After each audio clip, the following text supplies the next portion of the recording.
Happy Hangover Monday, everybody. By now we know who won the big game last night between the Chiefs and the Eagles.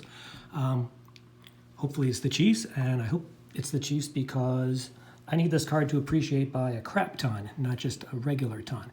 So if you guys saw the YouTube short that I made where I recapped a poll and of this Genesis National Pride, that's great. If not, please go check it out. The short didn't do as well as I'd hoped. I kind of got the impression that YouTube, quote unquote, ate my short. And I'd like to get the numbers on that up just a little bit. So we've got another guest here too. We've got my Julio Rodriguez Blue Sparkle from the Heritage High Number from the Walmart box. And you'll find out why he's here in a minute. So I'm going to put them back up there. So if you guys have noticed, I haven't been ripping a lot. Even when I ripped something, I forgot to put it on camera. What I've been doing is going to eBay, and I like to look for Andres Jimenez stuff, but I decided to diversify a little bit. And after doing a little bit of research, I decided to pick Wander Franco. The reason being, people kind of forgot about him a little bit. Julio, and even to a certain extent, maybe Spencer and Bobby Witt Jr. are the big names right now.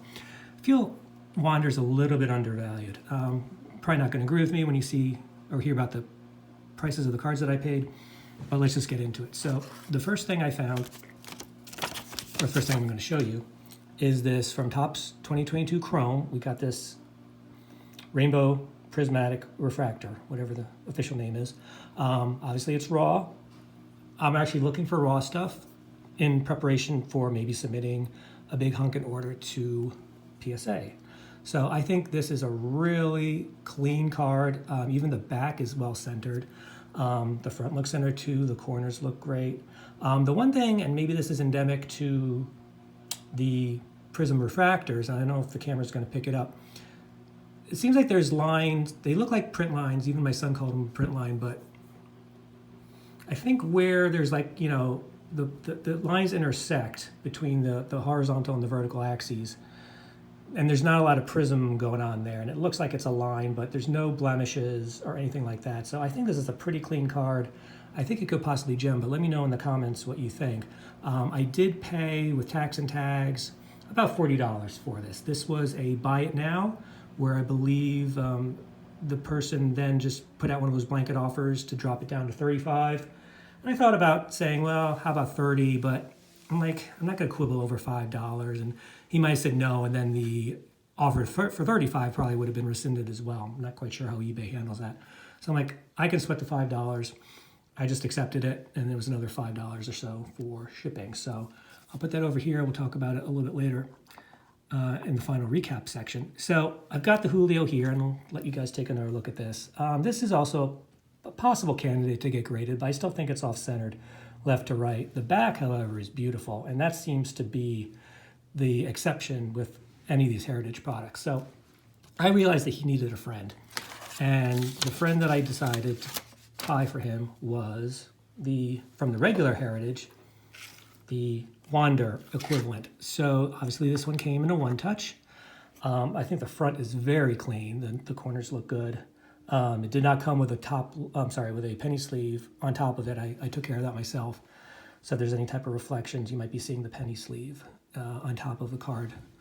The back is what the back is. It's better than some of the ones I've seen out there. It's not a perfect 10. I don't know if you can see the edging. There's some scuffing, for lack of a better term. That being said, I looked at a lot of PSA 9s of this card, and they looked worse on the back than this card did. So I'm not saying this could gem, but I'm saying it might be worth submitting it and hoping for a 9. Again, let me know what you guys think. You guys are the experts. I defer to your wisdom. I've only been doing this for about a year. So I paid, again, with tax and tags, about $45 for this. This was an interesting story in that, I said Wander stuff is cheap, but people are trying to get a lot of money for it. The guy originally listed this for about $90 and then did the send out a blanket offer, but it dropped it all the way down to 40.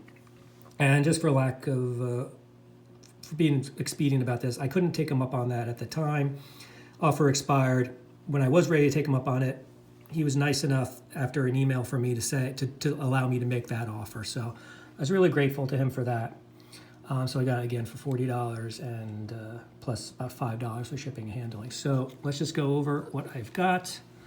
We've got these two great Wander Franco cards. Again, I think he's on a Hall of Fame pace. I think his stuff is undervalued right now because everyone's going after the Julios, the Bobby Witts, and to some extent the Spencer Torkelsons. So let me know how I did in the comments.